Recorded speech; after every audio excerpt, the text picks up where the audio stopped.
হাবিব চাচা হ্যাঁ বাবা কামরুল বলে বিরাট পণ্ডিত। আমার লগে তো এইডি কয় হ্যাঁ বলে বিরাট পণ্ডিত মানে পণ্ডিতের শেষ নাই এত পণ্ডিত হয়েছে না দেখে সব কইলা। সব কয়ালা আচ্ছা তাহলে ওই যে দেখো ওই যে পণ্ডিতে খেলা দেখতেছে গোলাপানের আর ডাক কেন আর ডাহন ডাক দাও ডাক দিছো। তুমি তো পণ্ডিত তোমার আজ পরীক্ষা দেওয়া হইব হ্যাঁ আমি তো পণ্ডিত। এই তুই বলে বিরাট পণ্ডিত হ্যাঁ তোর একটা পরীক্ষা নেই আজকে তুই না দেখে বলে সব কইলাস। হ্যাঁ নিঃসন্দেহে। নিঃসন্দেহে তোর চোখ বাইন্দা আমি যদি একটা জিনিস দিই তুই এটা নাম করে ভেবি। হ্যাঁ চোখ বাইন্ধা দিলে আর বেশি তাড়াতাড়ি করতে পারি। আচ্ছা দে তোর গান ছাড়া দে চোখটা বাইন্দা দে।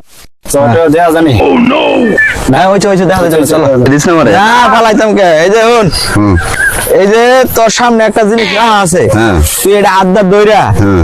কইবি যে এটার নাম কি হ্যাঁ কই ভাইবি হ্যাঁ। হ্যাঁ তাহলে দেখ হাত ধর এই যে তোর আত্রা দিলাম কিন্তু আর। হ্যাঁ দে দে দিলাম হ্যাঁ এই যে দিলাম। হ্যাঁ এটা তো জন্মদিনের কেক। তোর জন্মদিনের কেক হ্যাঁ হ্যাঁ জন্মদিনের কেক। Sure sure. ঠিক আছে তাহলে এবার তোর চোখটা খুলে দেই তুই দেখ এটা কি কেকটা তো খুব নরম রে। হ্যাঁ দেখ দেখ দেখ